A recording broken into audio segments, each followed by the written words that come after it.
Good evening everyone, welcome to civil services study. Next test पर आ जाइए। UPPCS के जीएस पेपर 1। ठीक है, फोकस करेंगे इसमें हम करंट अफेयर्स के प्रश्नों पर। टेस्ट सीरीज़ इस प्लेलिस्ट की बना रखी है। इस टेस्ट सीरीज़ की प्लेलिस्ट बना रखी है, वहाँ पर आप टेस्ट नंबर 1 से लेकर इस टेस्ट तक पहुँच सकते हो। एक और सूचना, देखिए ये जीएस की टेस्ट सीरीज़ चल रही है। ठीक है, 430 से ऊपर इसमें टेस्ट हो गए। अब इसमें जो है सी सेट, यूपीपीसीएस के सी सेट की टेस्ट सीरीज़ भी स्टार्ट होने वाली है। वही सर इसको कवर कराएंगे जो अभी यूपीएससी सिविल सेवा का सी सेट करा रहे हैं, तो उसको देखना ना भूलना। ठीक है, प्रैक्टिस करते रहिए क्योंकि 100 प्रश्न तक आते हैं इसमें। ठीक है, और 33% जो है लाने ही है इसमें, वरना ये कॉपी चेक नहीं होगी पेपर 1 वाली। और जिनको नहीं पता हो बता देते हैं उनको, 18 से 20 प्रश्न जो है कम से कम हिंदी ग्रामर के रहते हैं इसके सी सेट में, यूपीपीसीएस के। ठीक है, और 14 से 15 या 16 प्रश्न तक इंग्लिश ग्रामर के रहते हैं। ठीक है, और इसमें 18 से 20 प्रश्न मैथ के रहते हैं, और 14 से 17 तक या 15-16 कम से कम रीजनिंग के प्रश्न रहते हैं। ठीक है, बाकी के प्रश्न इसमें जो रहते हैं वो संप्रेषण वाले हो गए, बौद्धिक क्षमता, ठीक है, अंतर्व्यक्तिक योग्यता, इसके रहते हैं। तो उनको ना भी अगर देखोगे आप तो इन जो 4 टॉपिक हैं, ठीक है, हिंदी का हो गया, इंग्लिश का हो गया, मैथ का हो गया, रीजनिंग का हो गया, इसमें जो है क्वालिफाइड हो जाओगे 33 क्वेश्चन करके आप। चलिए स्टार्ट करते हैं। तो प्रश्न क्रमांक संख्या 1 पर आ जाइए। हाल ही में का मतलब 16 मई को, 16 मई 2021 को फ्लोरिडा यूएस में आयोजित, ठीक है, एंड्रिया मेजा ने 69वीं मिस यूनिवर्स प्रतियोगिता 2020 का खिताब जीता है। आपको बताना है कि एंड्रिया मेजा का संबंध जो है वो किस देश से है, बताइए कहाँ की हैं ये। मैक्सिको, संयुक्त राज्य अमेरिका, फ्रांस या ब्राज़ील। प्रश्न किसी भी तरह पूछा जा सकता है। प्रश्न पूछा जा सकता है कि 69वीं मिस यूनिवर्स प्रतियोगिता किसने जीती है। एंड्रिया मेजा ने जीती है। कहाँ की है एंड्रिया मेजा? मैक्सिको की है। यह प्रतियोगिता कहाँ संपन्न हुई? यूएसए के फ्लोरिडा में। ठीक है, 2-3 चीज़ें याद रखनी है आपको, बी है इसका आंसर। तो 16 मई 2021 को मिस यूनिवर्स प्रतियोगिता का जो 69वां संस्करण है वो यूएसए के फ्लोरिडा में संपन्न हुआ, और इसमें जो है अलग अलग देशों की 74 प्रतिभागियों ने इसमें हिस्सा लिया। एंड्रिया मेजा की बात करें तो इन्होंने जीता है वर्ष 2020 का मिस यूनिवर्स का खिताब। ठीक है, मैक्सिको की हैं ये। मैक्सिको आपको पता ही होगा, नॉर्थ अमेरिका का देश है। वर्ष 2019 की जो मिस यूनिवर्स थी दक्षिण अफ्रीका की, उनका नाम था जोजीविनी तुंजी। उन्होंने एंड्रिया मेजा को जो है मिस यूनिवर्स 2020 का ताज पहनाया। ये इसकी परंपरा है प्रतियोगिता की। ठीक है, जो पूर्व रहती हैं वो नई वाली को ताज पहनाती हैं। क्वेश्चन नंबर 2 पर आ जाइए। निम्नलिखित कथनों पर विचार करना है। 2 स्टेटमेंट है यहाँ पर, बताने के इनमें से कौन सा करेक्ट होगा। 15 मई 2021 को संपूर्ण विश्व में अंतर्राष्ट्रीय परिवार दिवस यानी इंटरनेशनल डे ऑफ फैमिलीज मनाया जाता है। इस दिवस का उद्देश्य बच्चों और युवाओं के लिए बचपन की शिक्षा और आजीवन सीखने के अवसरों को बढ़ावा देने में परिवार की भूमिका के बारे में, ठीक है, जागरूकता बढ़ाना है। तो कुछ प्रश्न पढ़ने से लगते हैं कि हाँ भाई ठीक ही लग रहा है, स्टेटमेंट तो करेक्ट है। क्या 15 मई को मनाया जाता है अंतर्राष्ट्रीय परिवार दिवस? बिल्कुल, दोनों के दोनों करेक्ट हैं, सी है इसका आंसर। तो 15 मई 2021 को संपूर्ण विश्व में अंतर्राष्ट्रीय परिवार दिवस जो है मनाया जाता है। और थीम क्या है इस बार की? परिवार और नई प्रौद्योगिकी। ठीक है, families and new technology theme थी इस बार की। उद्देश्य ऊपर हो ही गया है, बच्चों और युवाओं के लिए बचपन की शिक्षा और आजीवन सीखने के अवसरों को बढ़ावा देने में परिवार की भूमिका के बारे में जागरूकता बढ़ाना। और वर्ष 1993 में जो है संयुक्त राष्ट्र संघ के एक प्रस्ताव के द्वारा प्रतिवर्ष 15 मई को इस दिवस को मनाए जाने की शुरुआत की थी। ठीक है, संयुक्त राष्ट्र ने। क्वेश्चन नंबर 3 पर आ जाइए। 25 से 27 अप्रैल 2021 के मध्य संयुक्त द्विपक्षीय सैन्य अभ्यास वरुण 2021 किन देशों की नौसेनाओं के बीच हुआ? तो एक तरह से प्रश्न अगर ये पूछा जाए कि वरुण जो अभ्यास है वो कौन सा अभ्यास है, मतलब थल सेना का है, ठीक है, नौसेना का है या वायुसेना का है? तो नेवी का है, मतलब ये नौसेना का है, और भारत और फ्रांस की नौसेनाओं के बीच है, डी है इसका आंसर। तो 25 से 27 अप्रैल 2021 के मध्य संयुक्त द्विपक्षीय सैन्य अभ्यास वरुण 2021 भारत और फ्रांस की नौसेनाओं के बीच संपन्न हुआ, और यह इस अभ्यास का 19वां संस्करण था। देखिए, भारतीय नौसेना और फ्रांसीसी नौसेना मई 1993 से द्विपक्षीय समुद्री अभ्यास कर रहे हैं, दोनों के दोनों ये। और वर्ष 2001 में यह अभ्यास वरुण के नाम से जाना जाने लगा या किया जाने लगा। ठीक है, 1993 से कर रहे हैं अभ्यास, ये नौसैनिक अभ्यास, और 2001 में जो है इसका नाम रख दिया गया वरुण, भारत और फ्रांस के बीच। क्वेश्चन नंबर 4 पर आ जाइए। 26 अप्रैल 2021 को Stockholm International Peace Research Institute द्वारा विश्व में सैन्य खर्च से संबंधित रिपोर्ट 2020 जारी की गई। आपको बताना है कि इस रिपोर्ट के अनुसार वर्ष 2020 में सर्वाधिक सैन्य खर्च करने वाला देश कौन सा है, बताइए। भारत, चीन, यूएसए या रूस, कौन सा है सबसे ज़्यादा खर्च करने वाला है? USA, option number C. तो वर्ष 2020 में सर्वाधिक सैन्य खर्च करने वाला देश यूएसए रहा। दूसरे स्थान पर चीन, तीसरा स्थान भारत का, चौथा स्थान रूस का और पांचवें स्थान पर रहा यूनाइटेड किंगडम। इन पांचों देशों का कुल खर्च विश्व के सभी देशों के अन्य खर्च का कितना है? 62% है। भारत का जो सैन्य खर्च है वो 72.9 बिलियन यूएस डॉलर है, जो इसके जीडीपी का है 2.9%। और यूएसए का सैन्य खर्च कितना है? 778 बिलियन यूएस डॉलर, और जो उसके जीडीपी का है 3.7%। और चीन का सैन्य खर्च कितना है? 252 बिलियन यूएस डॉलर, जो उसके जीडीपी का है 1.7%। क्वेश्चन नंबर 5 पर आ जाइए। 27 अप्रैल 2021 को मनोज दास का निधन हो गया, कौन थे वो? ये निधन 150 प्रश्नों की संख्या, प्रश्न बहुत अधिक है, यूपी पीसीएस में 130 की माइनस मार्किंग है, तो एक आधा प्रश्न जो है या दो प्रश्न, ठीक है, ये निधन वाले भी जो है पूछ लेते हैं जो लोग इम्पोर्टेंट है और चले गए इस धरती से। उड़िया साहित्यकार थे ये मनोज दास, ठीक है, ऑप्शन नंबर बी है इसका आंसर। तो 27 अप्रैल 2021 को प्रसिद्ध उड़िया साहित्यकार मनोज दास का निधन हो गया। 87 वर्ष के थे वो। उन्हें वर्ष 2000 में सरस्वती सम्मान से सम्मानित किया गया था।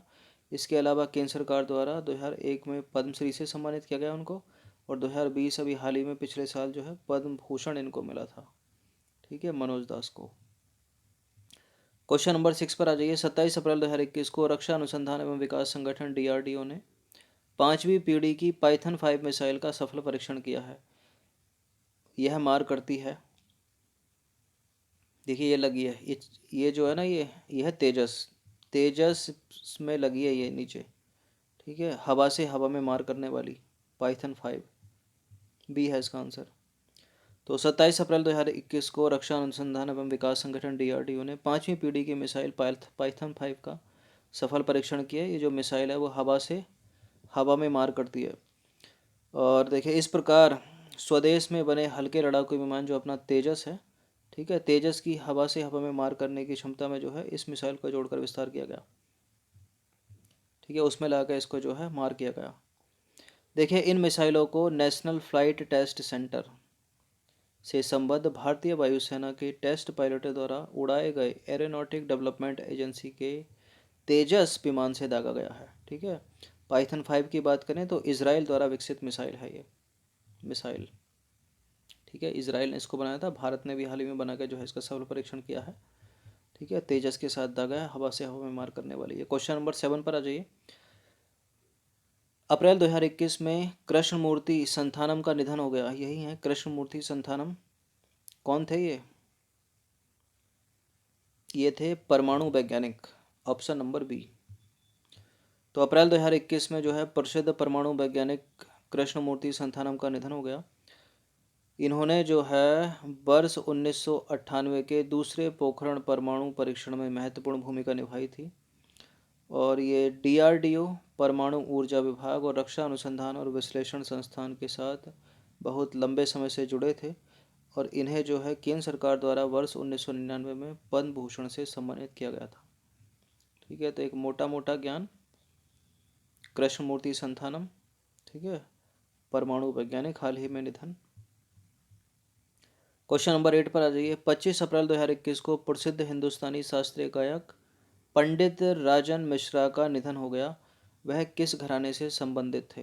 पंडित राजन मिश्रा, ये प्रश्न इंपॉर्टेंट हो सकता है क्योंकि ये घराना जो है वो उत्तर प्रदेश का घराना है, ठीक है, इसका नाम है बनारस घराना।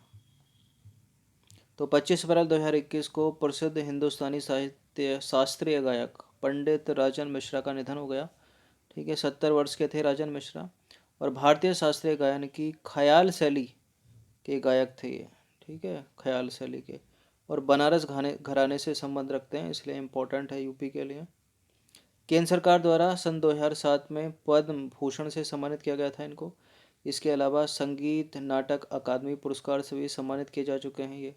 गंधर्व राष्ट्रीय पुरस्कार से भी सम्मानित किए जा चुके हैं, और राष्ट्रीय तानसेन सम्मान से भी इनको सम्मानित किया जा चुका है। बड़ा नाम है पंडित राजन मिश्रा, ठीक है, बनारस घराना ख्याल शैली। क्वेश्चन नंबर 9 पर आ जाइए। निम्नलिखित कथनों पर विचार करना है, तो स्टेटमेंट है यहाँ पर बताना कि इनमें से कौन सा करेक्ट होगा। हाल ही में केंद्र कृषि एवं किसान कल्याण मंत्रालय ने सरसों की खेती के लिए, ठीक है, सरसों की खेती का तहत 9 मिलियन हेक्टेयर भूमि को लाने की घोषणा की है, ठीक है। और इसके फलस्वरूप सरसों यानी मस्टर्ड का उत्पादन 2025-26 तक बढ़ाकर 17 मिलियन टन करने का लक्ष्य है,